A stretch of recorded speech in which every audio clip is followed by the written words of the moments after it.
Ever wondered what it would be like to trade places with the ancient Romans, being a part of their normal everyday lives? Because today we're revealing the weirdest jobs that were normal in ancient Rome. From the secrets of sanitation to the brutal world of gladiatorial training and even the scandalous scenes of ancient Roman orgies. Get ready to be shocked and thoroughly entertained as you find even more secrets than you thought you would in this video. Shit collecting and urine taxing. Ever wondered what it was like to clean up after ancient Romans, where sanitation was more of a luxury than a necessity? Hold your breath and brace yourself as we journey into the stinky underbelly of ancient Rome, where the smelliest jobs lurked around every corner. Oh boy, might need to call in Mike Rowe from Dirty Jobs to help out. Picture this, the bustling streets of Rome, alive with the sounds of commerce and the chatter of its citizens. But beneath the surface lay a less savory reality, the city's sanitation system, or lack thereof. In a world where indoor plumbing was a distant dream, human waste piled up faster than it could be cleaned away.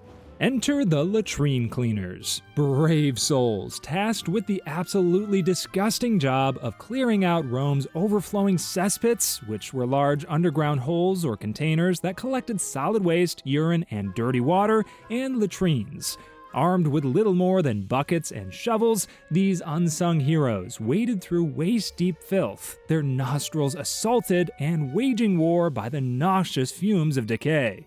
The shit collector, known as the stercorarius, or the intern at every office job, unfortunately, as you guessed, had the task of collecting human waste from the city's households. While Rome boasted advanced toilets, these facilities were only reserved for public buildings, leaving residential areas off the plumbing grid.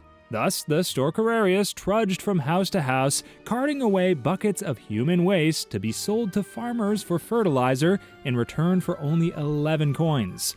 Also, imagine what would happen once the cart full of literal shit would encounter a bumpy road and lose its balance. Oh gosh. And if that wasn't enough to make your stomach churn, consider the role of the urine taxer. Yes, you heard it right, urine taxer. In a stroke of what they thought was brilliance, Rome imposed a tax on urine because it was widely used in various chemical processes. And then the urine collectors scoured public toilets and cesspits, gathering the golden liquid for sale. The ammonia from urine would then be extracted and sold to tanners for animal skin, launderers to clean cloth, and even toothpaste manufacturers. Blah! But perhaps the most infamous tale of urine taxation comes from Emperor Vespasian, who famously declared, "Money does not stink," in defense of his unpopular decision to impose the tax. Outcast then responded by saying, "I know you like to think your money don't stink, but roses really smell like poo-poo." And with that, Rome's fragrant history takes yet another curious turn. However, amidst the stench and hygiene, a sense of duty prevailed. Duty. Without the tireless efforts of these sanitation workers, Rome would have succumbed to the ravages of disease, its streets transformed into rivers of sewage. The tanner's price and street scavengers. While we're on the topic of urine and the tanning process, let's just zoom in for a second on how this actually worked to give you some idea as to what was actually going down. The tanner's trade involved turning animal hides into supple leather through a process that would make even the hardiest stomachs turn. From soaking hides in vats of urine to pounding them with animal brains, the tanning process was as gruesome as it smelled. Just imagine the acidic stench of chemicals and rotting flesh hanging heavy in the air, and then filling the streets and driving away all but the most determined passersby. But for the tanners, this foul-smelling profession was a means of survival, providing income and employment in a city where opportunities were scarce. Despite the unpleasant nature of their work, they took pride in their craft, producing leather goods that adorned the feet and bodies of Rome's elite. Let's talk about another job now that wasn't pleasing to the human sense of smell either. These brave groups of workers emerged to tackle the mountains of waste that accumulated throughout the day. Known as gutter snipes, these resourceful individuals scoured the streets for anything of value, scraps of food, discarded clothing, even stray coins. Basically, the garbage pickers of ancient Rome usually worked without a choice, and their job was far from glamorous. Making their way through piles of garbage and animal waste, gutter snipes risked life and limb in search of a livelihood just barely above poverty. Meet the Maestro, the gladiator trainer. Welcome to the heart-pounding world of gladiatorial combat, where skill, strength, and survival converge in the sands of the arena. But behind every victorious gladiator stood a masterful trainer whose job it was to take raw talent and turn it into formidable warriors fit for the grandest spectacle of ancient Rome. Imagine a bustling ludus, a training school for gladiators, where the clang of swords and the grunts of warriors echo through the halls. Here, the maestro, or head trainer, would reign supreme, guiding aspiring gladiators on their path to glory, or demise. The maestro is more than just a coach, they are a mentor, a strategist, and a surrogate family for their charges. With years of experience in the arena, they possess a keen eye for talent and a knack for turning raw recruits into skilled combatants. But make no mistake, behind their grizzled exterior lies a heart of steel, unyielding in the pursuit of victory. Life in the ludus is no picnic, my friends. From dawn till dusk, gladiators in training endured extremely harsh workouts, working on their strength, agility, and endurance under the watchful eye of their trainer, while the maestro carefully made his way around the perimeter, barking orders and delivering swift reprimands to those who faltered. At last, the moment of truth would arrive. The gladiators step into the arena, their fate hanging in the balance. For the trainer, it was a nerve-wracking experience watching their students face off against extremely skilled adversaries in a deadly dance of blades. I mean, have you seen the way football managers act? Imagine that and multiply the severity by 100. The gladiator trainer's income was also dependent on whether or not his gladiator would win, as a lot of their incomes were based on the prize money. Masters of the Whip, the world of slave managers. The power dynamics of slavery painted a dark and complex portrait of human exploitation. Here, in the belly of the empire, lurked the literal slave owners and managers. Yes, those were indeed real jobs too, who wielded absolute control over the lives of their enslaved. Picture this, a bustling villa, its grounds full of activity as slaves exhaust themselves to dehydration under the scorching sun. Amidst the chaos stands the vicarious, essentially the middle manager of the ancient world. Tasked with overseeing their master's vast amount of possessions and businesses, these slave managers occupied a unique and often precarious position in Roman society. But make no mistake, despite their lowly status as slaves themselves, vicarii wielded considerable power within their domain. From managing agricultural estates to overseeing household affairs, these middle managers navigated the intricate web of their master's interests with ruthless efficiency. I mean, it's very ironic how they too were just slaves, but had a bit more ego because they were managing other slaves. Now, you might be thinking, what's in it for the vicarious? Well, my friends, the answer lies in access and autonomy. While still bound by the chains of slavery, some vicarii enjoyed social status privileges that bordered on the extravagant.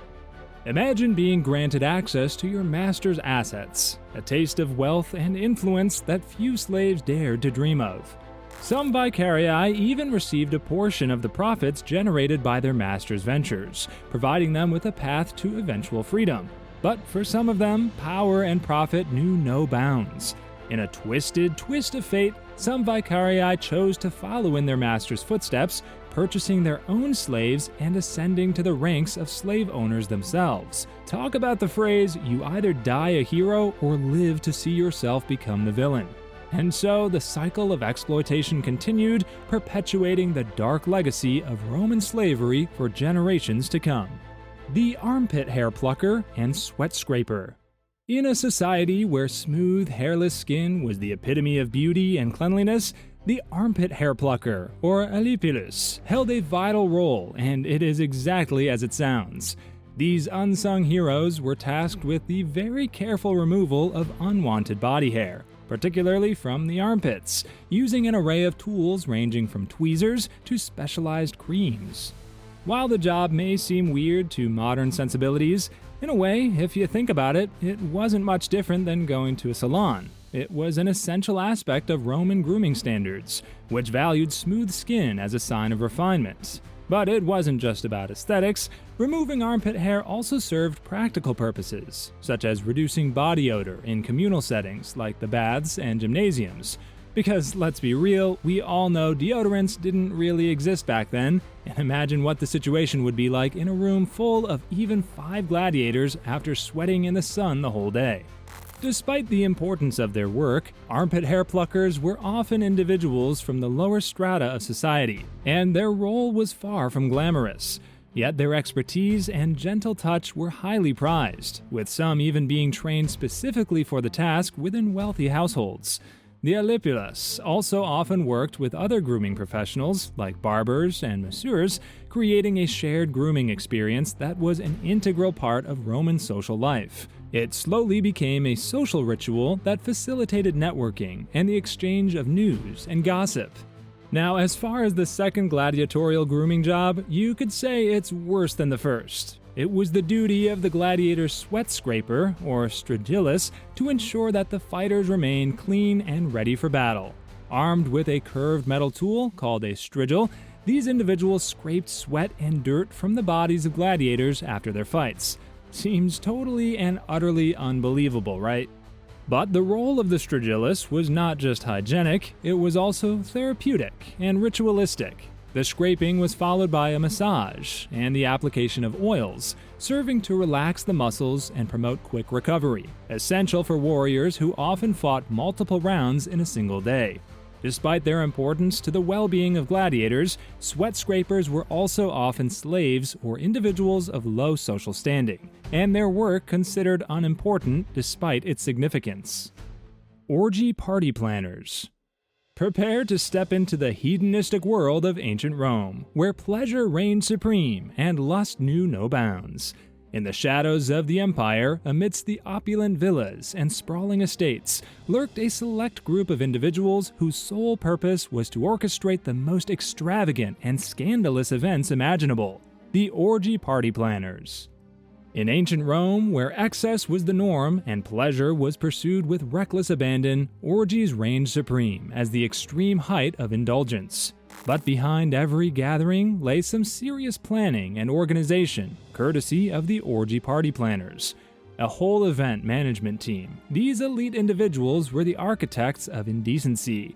From recruiting participants to orchestrating every detail of the event, the orgy party planners spared no expense in ensuring that their clients' wildest fantasies were brought to life. The roots of orgy party planning can be traced back to the ancient cult of Orgion, a secretive society that worshipped ecstasy and union with the divine through sexual ritual.